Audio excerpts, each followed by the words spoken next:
Hey, Virgo. Oof. All right. Your theme of the month is the 10 of Swords. Ending, tragedy, loss. Now, this doesn't have to be a physical loss or sometimes people associate this with illness, or some of you may have family members or people in your life who are going through something. And if you do, I'm deeply apologetic. Hopefully, hopefully everything resolves itself and goes okay. The 10 of Swords, however, though, is a loss, an ending. It's more than that. It's a feeling of an ending. It's a feeling of a loss. So Virgo, I feel like some of you, this is the end of the road where you're saying this month is either make or break. It's weird because they're not letting me say this is 100%. It can never work out. It's completely done. This is almost like this is your wake up call. This is the month you make the decision. It's almost like, because Virgo, you guys are so, business-like sometimes. It's almost like you've given this we're either going to make this happen or we're not. If you get my drift, it's like make or break time. We're either all in, we're going to make it happen, or we're just not in the end. And this is the finale. There's no more returning. There's no more rebounding. There's no more makeup, breakup. This is like you want to start either with a fresh, clean slate with this person or never again. Okay. The next card you have is the 10 of Pentacles. And this says a lot too. For some reason, I feel like biological clocks are ticking, or just, you're ready to get moving with your life, period. It doesn't have to be kids. It could just be, the reason I say that is the 10 of Pentacles is about goals. It's about moving forward. It's about a legacy and imprinting that legacy. So, making your place in the world, having the life that you've wanted to have. So maybe some of you have wanted to get married and you're just kind of like, okay, this situation isn't working out for me. So now it's time to be real. And if I really want to get married, and this person doesn't, this isn't the situation for me. Or if I really want to have kids at some point, again, whatever reason, and it may resonate with one person, they're saying like biological clock is ticking, I've been waiting, or whatever it is. The 10 of Pentacles is saying, I have goals. I have a life that I want to live, that I want to start living. And it's been on hold because of this fucking relationship or whatever this thing is.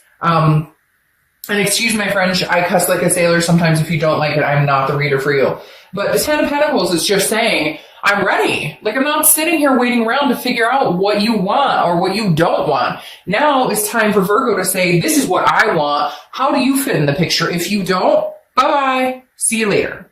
The next card you have is how you're feeling coming into the read or into the month. And you have the Page of Pentacles. The Page of Pentacles is saying, look, I'm practical, I'm responsible, but I also have aspirations. Again, they're telling me like, they're showing me a picture of like somebody getting up and moving forward. Like, I'm not sitting around waiting on this. And I'm not saying that Virgo has been sitting around waiting. In fact, Virgo can a lot of times be very different than that. You piss a Virgo off enough, or disconnect with Virgo enough, there they go. Like, bye, we're on to other things.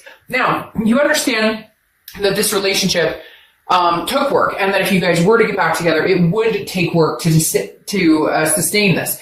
Virgos are very well aware of that. But the Page of Pentacles is saying, look, I have the tools. I'm willing to work on this if this is a practical decision. And I think a lot of you are starting to really like fine-tooth comb this entire past relationship, present, if you're communicating, if you're not communicating. Some of you are going, this is not going to continue. There's no way we can move forward with this. And others of you are like, yes, and I'm willing to put in the work, but I have to see progress on their end as well. The next card you have is your distant future. So over the distant past, your distant past, so over the past 5-10 years, you have the 8 of Wands. So this definitely says that the 8 of Wands is about rushing in, forced action, something that just kind of, comes towards you. You don't have control over it. It's forward momentum and very fast. The 7 of Wands is very much like feeling like you have to defend everything you do. And even though this is the distant past, I feel like for you guys, this is very much what is going through your head. Like, you're feeling like you have to defend the fact that you don't want to be with this person, or you're feeling like you have to defend the fact that you have goals and strategies and priorities going forward, because the Seven of Wands is all about prioritizing and strategic. Where do I see myself 5 years from now? And a lot of people start to do that, especially towards the end of the year. But the Seven of Wands makes me feel like Virgo's kind of going, I don't have to defend myself to you. If this doesn't feel right, if it's not working for me, for some of you, it's also they're communicating with you, but very like almost testing the waters, kind of fishing, like, hey, how are you? And you're kind of like, look, that doesn't work for me. This person that you're dealing with, for some of you, cannot seem to understand why you're not like taking them back, or you're not falling for their charm. And cross watchers, it could be vice versa, but I always read for the sign at hand. But the Seven of Wands is definitely saying that some of you are feeling on the defense. Like you owe somebody an explanation and you're just not going to. And the universe is saying, look, in the past, you've always been like, well, you know, the reason this isn't going to work, or, well, you know, I'll take you back, but, you know, like I'm feeling very cautious about this. And you're just like, no, I'm not doing this anymore. I'm going to defend myself, and I'm going to defend my stance in this, because before I've given in and allowed people to walk all over me, and I'm just not going to do it anymore. The next card you have is your immediate past. So over the past few weeks, past month or two, you have the Strength card. The Strength card is Leo's card. So you could be dealing with a Leo or have Leo placements in your chart. This is about patience, maintaining strength, self-belief. So Virgo, you've come in this position where, again, I feel this heavy make or break, because the Strength card is saying, you can go either way. You have goals that you feel you're destined to achieve, that you want to achieve, that are going to make you happy. And this person can either come along for the ride or not. And you're starting to understand that regardless, as long as you understand where you're going and you know what you want and where you're going, then you're good.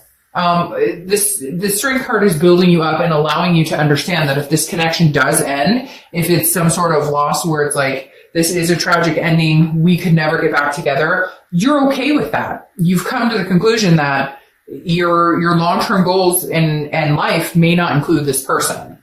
The next card you have is your distant future. So over the next few months, and you have the Hermit, which is your card. You're so far the first sign, if I think this month, that has come up in their own read.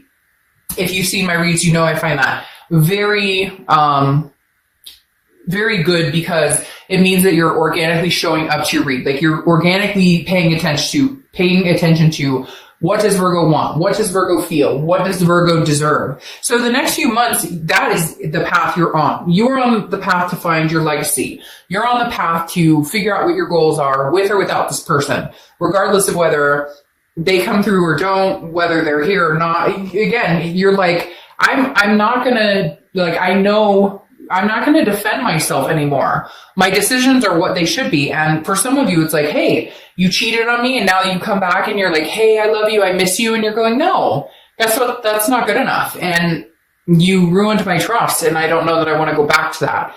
And the Hermit card is about figuring out what you want. It's a spirituality, but it's also a solitude. I would rather be alone than be with somebody who doesn't make me feel good. Be with somebody that there's constantly problems or constantly drama or constantly issues. I want somebody I can trust, somebody I can love, somebody I can adore and be attentive to, not somebody that I feel constantly like I'm in defense mode, or not somebody that I constantly feel like it's a tragic ending over and over and over. The next card you have is your immediate future. So over the next few weeks, you have the Queen of Pentacles. So this is you saying, you know, hey, I've grown wiser. The Queen has grown wiser. She or he, I don't apply sex to the cards, but this is somebody who's very generous, very giving, but also very maternal, paternal, but in a way of like, I've learned my lesson. So if you're attentive towards me, or if we can have an adult discussion on what we can do to make things better, or what we can do in order to maybe change how we go about this relationship or rebuild or work the relationship, then fine. But if not, you know, word to your mom, like I figured out, I'm wiser now. I don't need you in my life to complete me. I want somebody that there's a difference between need and want. I don't need somebody in my life. I want somebody in my life who doesn't make me feel like this.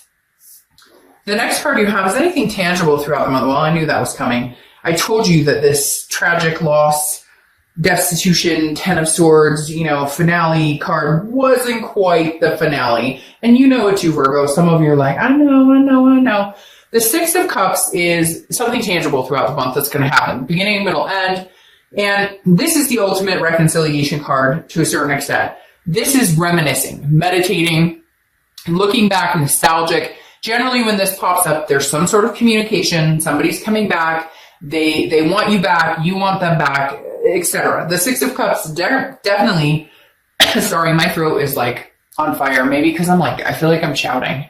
Like your energy is like, wah! But the Six of Cups makes me feel like you're kind of going, okay, you want to talk to me? Sure, let's talk. But what do you bring to the table? Like, I just feel like a lot of you are going, what do you offer? What this legacy I'm building?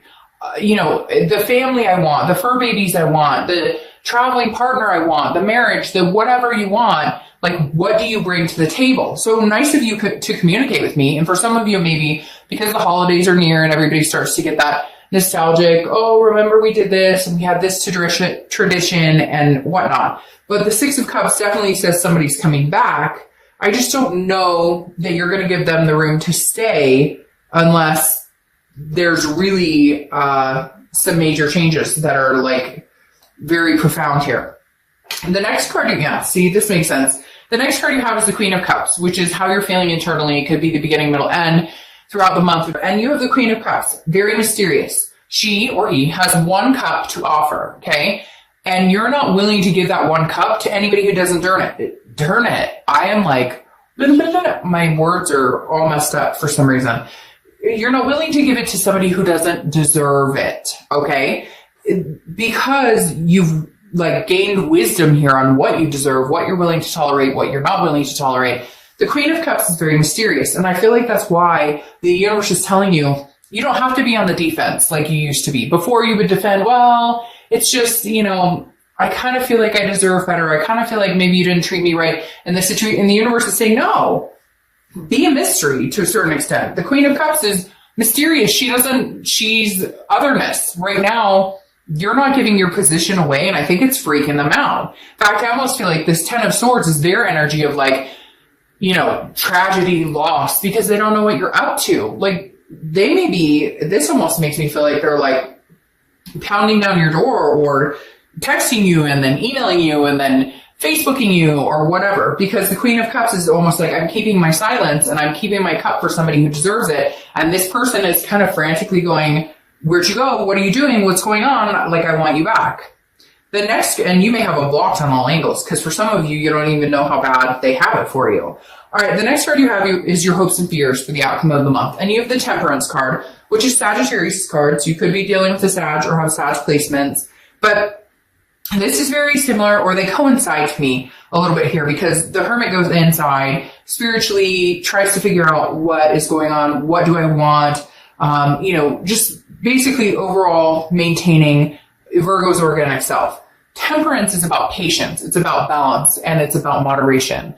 So I feel like some of you are easing off of that place where, you're constantly thinking about them, or you're wondering what if, woulda, shoulda, coulda, which we all go through that. It's not like none of us go through that. But Temperance is saying you're finally mellowing out, where you're kind of I don't really care. Of course you connect with them. Of course you have feelings for them and you have a strong connection with them. But the Temperance card is saying, I'm not too concerned about it. If they come back around and we can make this happen, great. Not if, when, because this 6 is really saying they're going to come back around. It's not if, it's when. But how does that fit in with these goals? I have a life to plan right now, and I've put it on hold for this person quite often. I feel like some of you have been kind of well, what are we doing here? And now you're just no, the new year's coming up. I have people to see, places to go. The next card you have is your outcome card, and you have the 5 of Pentacles, which is loss, destitution, feeling a sadness. The 5 of Pentacles is also somebody paying attention. So I really do, not that they're freaking out or not that they're crazy weird, some of them maybe, but they're paying attention to what you're up to. The 5 is kind of where did you go? Going along with the Queen of Cups I was talking about, where I'm you're a mystery to them. They don't know what you're up to. They don't know necessarily, you know, or if they do, it's like very small blip. They're checking your social media. So this person's really, really kind of, I don't want to say freaking out, but they're like, yeah, I mean, they are a little bit worried, like, this may be it. This is the ending. Like, this is the end all be all. Virgo may not take me back, or Virgo may not want anything to do with me ever again. And so, yeah, I mean, I hate to say it, they are getting a little like, they're going to try different avenues, like call you, maybe email your work or something if you have them blocked. It's like they're not giving up the fight, but they need to make some real decisions on what they're doing, because I think you've been through enough and you're kind of like, I'm done with the rigmarole. All right, your clarifying card, one of them, is the Ace of Swords. The Ace of Swords is clarity, logic, power. All I'm going to say here, Virgo, with this is you have the power. And cross-watchers, you can naysay me in the comments and say, oh, it's all Virgo's fault, and that's fine. Like I said, this can be reversed. But right now, the power, in my eyes, with this read, is in Virgo's hands, because they have relentlessly put up with a lot of stuff that they normally wouldn't. And some of you, I feel like in your head go, why did I even put up with it? I would never have tolerated this from somebody else. I never would have taken this from somebody else. I never would have let somebody else treat me that way. So you've built up this connection in your head, which is a true connection. I'm not saying it's not. But what I'm saying is, for whatever reason, this person is somebody that you're kind of like, there must be a connection there. There must have been a strong connection, because I've let a lot of things go I normally wouldn't have. But the Ace of Swords, again, is a clarity, logic, power. And right now, Virgo, I feel like the power is in your hand to decide what your fate is between this person, you and this person. Okay. Now, your other clarifying card for the outcome is the Seven of Pentacles, which is risk reward, which of course makes sense because you're an earth energy, and that's an earth energy card. And whenever I see this card, it reminds me of Virgo. It's almost business-like I was talking about before. Sometimes you have a tendency to look at it with more head than heart, which actually can be safety, versus like water signs who are all heart, and sometimes not so much looking at it with the business side of it. The reason I say that is the Seven of Pentacles is risk reward. It's assessing the entire situation. And okay, well, if I got back together with Billy or Joe or Johnny or whoever, what am I facing? What does it take to rebuild this? Or is it better to just have the ending and be done? Because the Seven of Pentacles is really saying, which spider is better? I think she's holding spiders. Which one's better? Which one's better for me? Staying or going, staying or going, staying or going. So I feel like you really do have the power in the situation. If you told this person, okay, I'll give you another chance. Okay, we're going to try this one more time. They would be very happy with that. And some of you are going to be like, oh, bullshit, Dark Dove, they're not talking to me. I want nothing to do with them. I never understand why people watch videos about reconciliation when they want nothing to do with that person. Then we all know that there's a tiny part of you that maybe is hoping that something comes through, right? The Seven of Pentacles is literally saying, what are the pros and cons? And I feel like some of you are like writing this down or mentally going, well, he snores awfully loud, or she's kind of dramatic. I don't know. I can't explain it. But there's definitely this, am I wanting to go back to this again? And you really are, like I said before, fine-tooth comb running through this. Okay. The next clarifying card you have for your distant future is the Empress, which is beautiful, nurturing, motherly, very interesting because she's covering this Queen of Pentacles. They're very similar energy to a certain extent, except for the Queen is a little wiser. She's been there, done that, and has figured out what's going on. The Empress is more of a free-loving, flowing, one with nature, very sensuous energy. Could also be babies. So some of you could have a baby on the way, could have a baby with this person, could be pregnant, or that's what you're looking for, is to find somebody that you want that package with, to have kids, to have a partner. But the Empress is very much accepting and giving and loving to the right person. And I think that's the biggest cue here, Virgo, is who is that right person? Is this person right for you? Now, your last clarifying card is the Temperance card, which you've had come up twice here, okay? The Temperance card, like I said, is Sagittarius' card, so you could have Sag placements or dealing with Sagittarius. But Temperance, again, is moderation, balance, patience. Some of you may need to, unfortunately, ride this out a little longer and see how it goes. For others of you, you're going to say, no, screw that, I'm cutting this out completely. Some of you are going to make the plan of like this deadline. I keep feeling in my stomach like this deadline, like the end of the year. If we can't figure out or if we don't communicate by the end of the year, then this is no longer and we're not going forward. And then for some of you, you're just kind of like, I'm going to do my thing. I'm going to figure out my goals, where I'm going, what I'm doing. And then, if they want to come back and talk to me in moderation, fine. Moderation, balance, and patience. If they want to come back, I will communicate with them, but I'm not guaranteeing anything. They're going to have to be patient with me because I'm not sure if this is the right step for me. And you're going to have to be patient with them because for whatever reason, some of them are really freaked out and they're not sure what to say or what to do. It's weird. Ooh, I just got the chills. I just got the chills so bad. For some of you, this is legitimately somebody who's like, for some of you, it's legitimately like, they're like, I don't know what to do because I really want this person back. And I don't know how long I have. It's very strange. This person is extremely like, you're being patient with it. You're not jumping into anything. And I feel like if they could right now, they'd just be like, I want to put a ring on it or I want to, but I don't know that it's for the right reasons. I feel like it's because they realize they screwed up and now they're like, oh crap, this Virgo might find somebody who treats them like the queen or king that they are and that they deserve. And I may have just completely screwed the situation. So Virgo, I will talk to you soon. Hope you enjoy. Bye.